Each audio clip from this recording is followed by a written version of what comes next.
This week on Sam's Garage, the championship Supra is getting its soul back. We're building a 2JZ from the ground up, breaking down the differences between a GE and a GTE, and bolting on a 76mm Summit Racing turbo that once ran 9s at Ep2. Then we dropped the whole thing in the car on 20-year-old KMS Motorsports solid mounts, made it to a Sidneal Power Glide, and find out if the old gear still has what it takes. It's all Supra, all day, right here on Sam's Garage.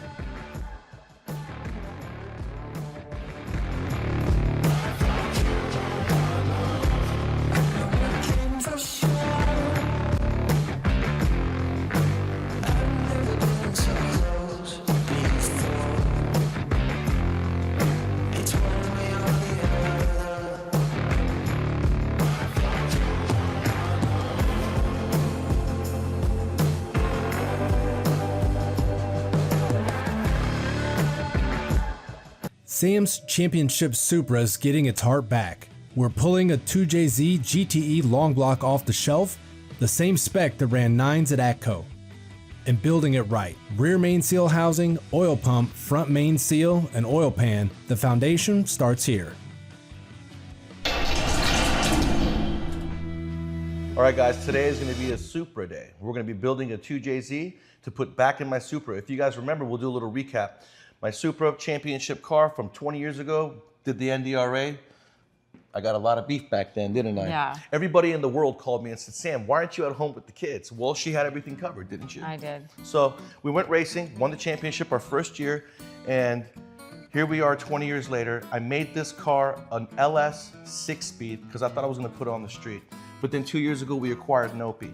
So it would be wrong for me, Nopi, to have my Supra have an LS engine in it. That'd be wrong. So we got a 2JZ long block. We're gonna show you guys the differences between a JZ, GTE, and a GE, and what route we're gonna take, what turbo we're gonna put on. We got Summit Racing, big nasty turbo over there, 76mm. That's what I ran back in the day as well, so it should be the same spec. So the first thing we're gonna do is put together a short block. Once that is assembled, we'll put together a long block after we disassemble the GE. So the first thing we're gonna do is install the rear main seal housing. What I like to do is put a little lube on the outside and the inside. It'll go in easier this way. And then when the crank pulley or the crankshaft goes around it, it'll have some lube and it won't cause any issues. We're gonna go ahead and put on our housing. So we're gonna take a little Honda Bond, spread it on there. Probably thinking, why am I using Honda Bond? Well, just to give it some reliability. And the reason why that goes on first is because the oil pan goes over it. Our next step is going to be the oil pump. Now, when it comes to the oil pump, there are 2 O-rings on the front of this motor. You guys, when you're building an import car or a German car, don't use the universal O-ring kits. Those are only for domestic cars. If you need an O-ring, you have to call the dealership. There is no such thing as a metric O-ring kit out there. There is, but they don't work, so don't waste your money on it. Go to the dealership, get the correct O-rings. If you don't, you'll have a real problem. Along with those O-rings, it's gonna require a little bit of Honda Bond as well. Everything on the outside housing of the oil pump, where the groove is gonna get a little bit of Honda Bond.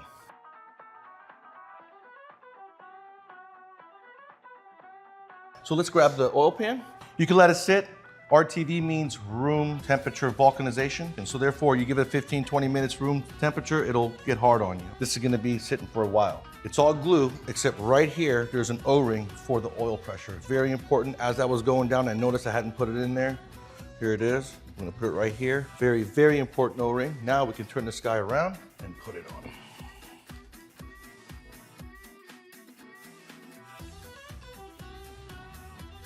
All right, so we got the oil filter housing on. That is from a GE motor. It is not cooled. We don't need cooling. It's a drag car, 8-9 seconds. We're gonna put the water pump on next. There's an O-ring right here.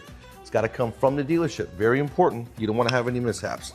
Now, there are a couple of things you need to know if you're gonna be working on a GTE block versus a GE block. So the GT is gonna have 2 ports right here. They are 1/8 NPT fittings. One of them is gonna be for an oil sending unit. The other one's a plug. But in this case, I'm gonna put a -4 oil line in here in order to feed the head.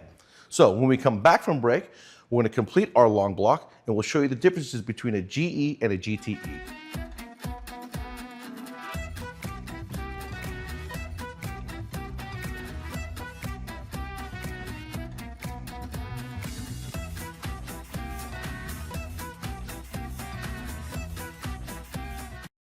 Sam's Garage is presented by NHOU.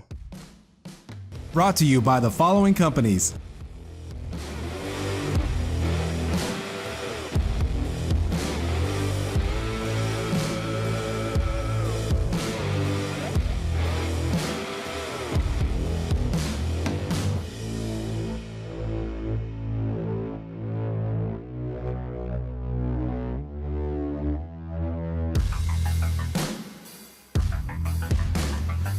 Sam's pulling a Lexus 2JZ GE apart to show you exactly what separates from a GTE.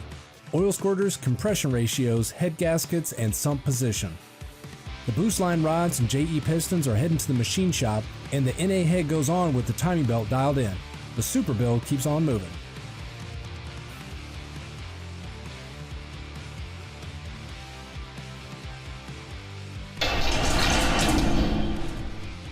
So what we got here is a Lexus motor. It's a 2JZ GE non-turbo. In the race car, I've always used a GE block because it doesn't have the old squirters that the GTE does. So you can actually gain about 50 PSI more in oil pressure. And because it's a drag car, we really didn't care about the cylinder getting too hot. The difference between the GE and the GTE is basically the forged bottom end. The compression is lower because of the head gasket that the GTE uses is almost 3 times the thickness of the head gasket that this guy uses. So let's get started by stripping this guy down.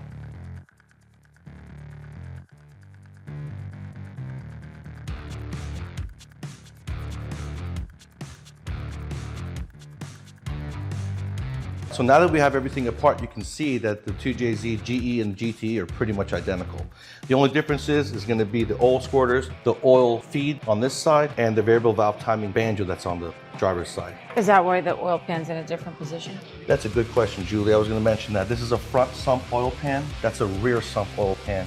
So it depends on where the cross member is and the rack and pinion lives. So that's a good question. And that's the one major difference between the two.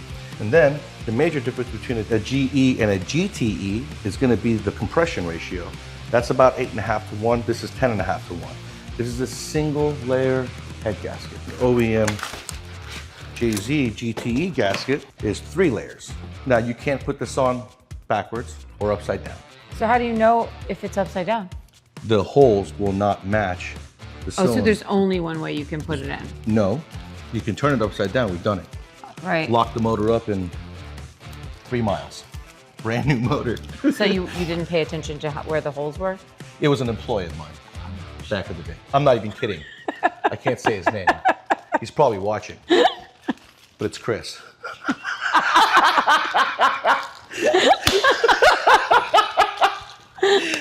I was in the car when it happened. Okay, so now we're gonna clean up the cylinder head, make it look pretty by spraying some paint on it, and put it back on the motor. Now this is gonna be a driver, trailer queen, on and off. I'm gonna build this motor, and when I do, I'll put aftermarket camshafts in that motor. But right now, we're gonna run with the stock camshafts, get in and out of the trailer, take it to the shows, the Nopi show, call it a day. So we got a new idler pulley on here. You are gonna have to reuse the hardware. Don't forget about the shim in the back. On a GS300, because we have variable valve timing right here, there's 2 marks, a white mark and a notch in the cam.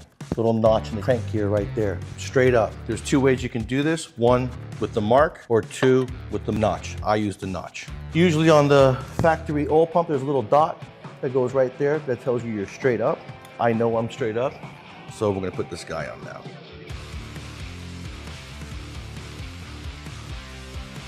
So you're probably wondering why I got 1 red valve cover and 1 not. That's because I already had Miller powder coating.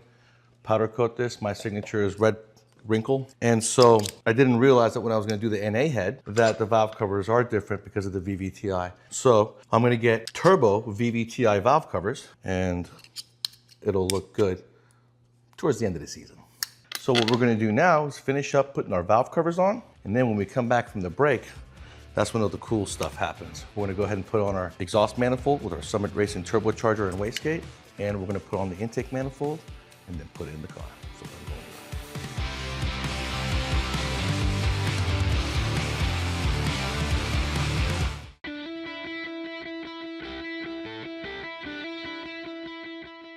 go All right, guys, let's say you're thinking about opening up a shop, or you're one of those cool dudes that has a shop in your backyard and you want to be able to do your own tires. Well, I highly recommend the Corgi Master 28. This has been absolutely awesome for me in the shop. Not only does it do everything for me, all I got to do is hit some buttons and joysticks. So I'm going to show up to work, I'm going to come over here, I'm going to put the wheel on the lift, it's going to lift it up for me, it's going to be completely touchless, and all the controls are right here.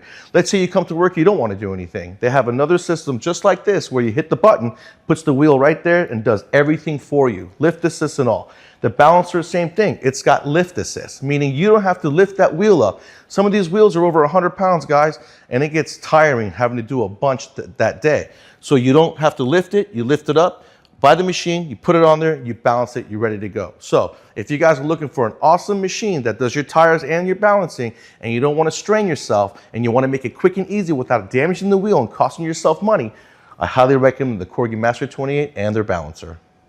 Welcome back to more Sam's Garage, presented by NHOU. The 2JZ is coming together fast. Sam bolts up the intake manifold, mounts the exhaust manifold with a 60mm Summit Racing wastegate, and then drops in a 76mm billet turbo good for over 1,000 horsepower. The same spec that ran 9s, and now it's going in the car. All right, so now we're ready to install the intake manifold. I'm going to reuse a nice plastic intake manifold gasket that I just removed. This thing looked like it had a head job at some point. There's nothing wrong with this guy. It'll also insulate the heat because it's plastic. We did clean it. You did a good job cleaning it, Julie. Thank you. Where does it go? Does it go on this car? Match the shapes. There we go. So we're going to match the shapes. We took care of that. This guy here. Before we put this on, we're going to put on all these items, which is fittings for manifold vacuum, a block-off plate for the idle air control valve we're not going to use. It's a race car. And then we're going to put on a throttle body. All right, so what you guys saw Julie do was completely shave off the HPC coating that has been on this manifold for over 10 years, because this is a 60mm wastegate with a round V-band flange, and that is a rectangular 4-bolt flange. So instead of cutting it off, it was much easier to just weld the flange right onto that flange.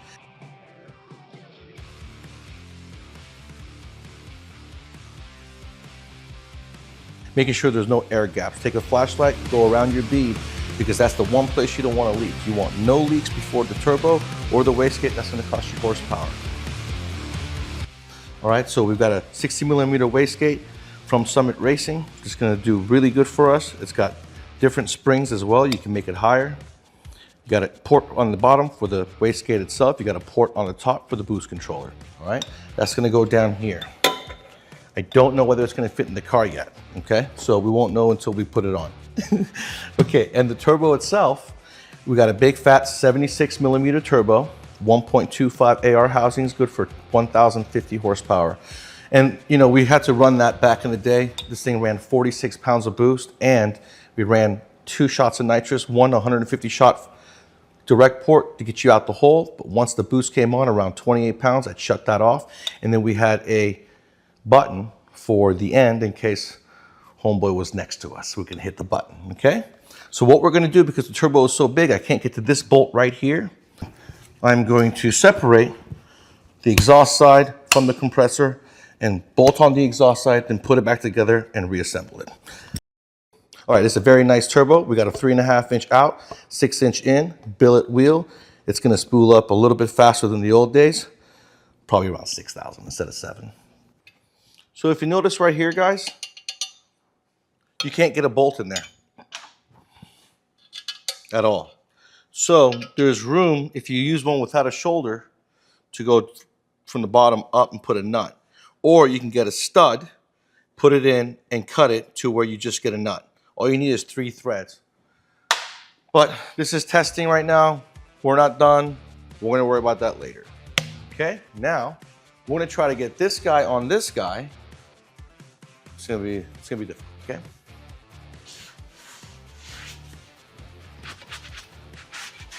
I think what I'm going to end up doing is taking the housing off, sending it over to Miller powder coating and low burn like I have in the past, and having them make it look just as good as the rest of the motor, since it's mostly going to be a trailer queen. One day we'll compete. But if we compete and something breaks, it's very expensive. All right, now we've got this completed. Before I put my wastegate on, because I know I'm going to have an issue, I've done this too many times, I'm going to put the wastegate on last. because I don't know whether I have clearance there or not. If I don't, I can always take a pipe from here, bend it, and put the wastegate somewhere else. So that's what we're gonna do. We'll worry about that next. All right, guys, we're about to go to break, but when you come back, this thing is gonna go in the car, so stay tuned.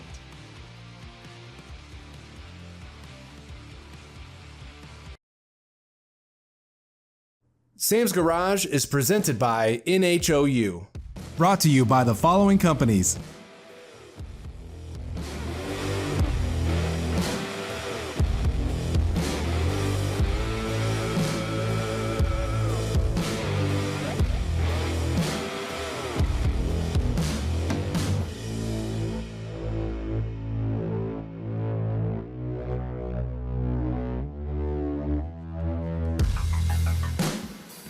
Welcome back to more Sam's Garage, presented by NHOU. The 2JZ is going in. Sam drops the motor into the Supra using KMS Motorsports solid mounts built 20 years ago, and they still fit. The Fidanza flywheel goes on, and a Sid Neal Powerglide from 2007 is about to get put to the test. Let's see if it holds. All right, so we got a little history here. The engine that I had built for this car that won the many races with over the years, I traded with a guy named Brian, very nice guy, with the 49 pickup truck that you guys saw me build during the Brothers Truck Series on season 8 with my brothers. So that's what happened there. So this engine is being built, put back in there. The motor mounts that I've used, I have to go see Brian in Carolina to get these motor mount brackets because this is a 1JZ car. So it is a right-hand drive, original 91 Supra MK3 1JZ car. So it's a 2.5 liter 2JZ. This is a 3 liter. So everything is exactly the same, just like a B series, a 1.6, 1.8, or 2.0. So the brackets I wanted for that car, I went to Carolina and I got them back. John Kaufman from KMS Motorsports, may he rest in peace, made these for me 20 years ago. These are solid motor mounts. He was a machinist. He made a bunch of parts for all the Hondas. He was a very good Honda builder. So he made these for me and I still kept them. I'll use them again. They go right here. They're gonna go into the car and we should be good. So this thing is about ready to go in the car. So what we're gonna do now is put the engine in the car.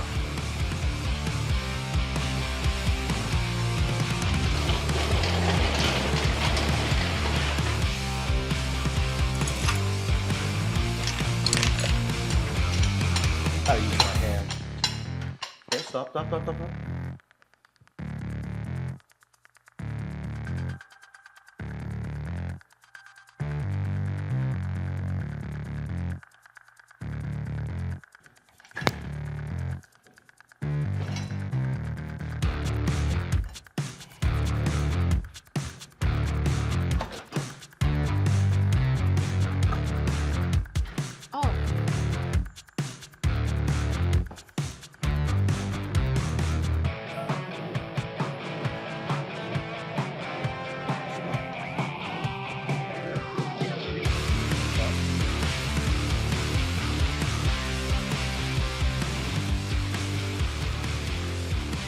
When you're doing this, you want to make sure that you saw me take out the radiator. I thought I can clear it. I could not, so I took it out. No need to damage it.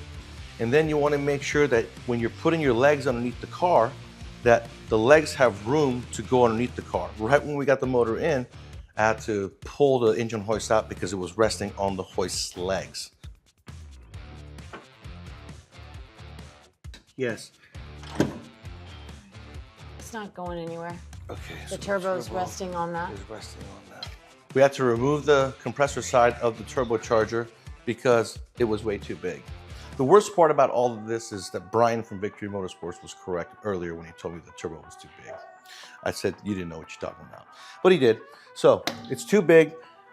The outlet of the turbo literally hits the body. There's nothing we can do, not enough fab work we can do to make it work. So the best thing to do is just go back to Summit Racing, get a smaller housing, same size impellers and wheels, but smaller housings. It'll give me flow, but bring down the lag 1,000 RPM and probably the power band down 1,000 RPM. So that's no problem. Once we get that taken care of, I'm gonna have it HPC coated and I'm gonna get a blanket for it. Then we'll make a downpipe and we'll be good to go. But we can't forget to put a rear main seal in that housing in the back before we put our Fidanza flywheel on. All right, we got the engine in the car. We're not done yet, nowhere near. We still have to put the Fidanza flywheel on it to go in with the precision torque converter along with the Sid Neal Power Glide. Now that Power Glide was built in 2007. Sid says I should take it in and have him refresh it. I'm gonna roll the dice and see what happens. Of course you are. All I gotta do is take it back out and take it down the street to him if something happens, right? All right, what do you think, Mr. Gray? You like it? Thanks for helping. All right, you guys want to stay tuned because in the future, we're going to be completing this car. So we're going to be doing the fans, we're going to do the powertrain, we're going to do the hull tack. We're going to finish this car. We're going to get our valve cover on there. We're going to get the correct turbo on there. And I'm going to have Brian do the fab work on the intercooler piping because he jinxed us, right? Well, I think you just chose to try to I was just going off the numbers. The 2JZ is in, the Power Glide is bolted up, and Sam's championship Supra is one step closer to the street. The foundation is solid, and now we finish it. We'll see you next time on Sam's Garage.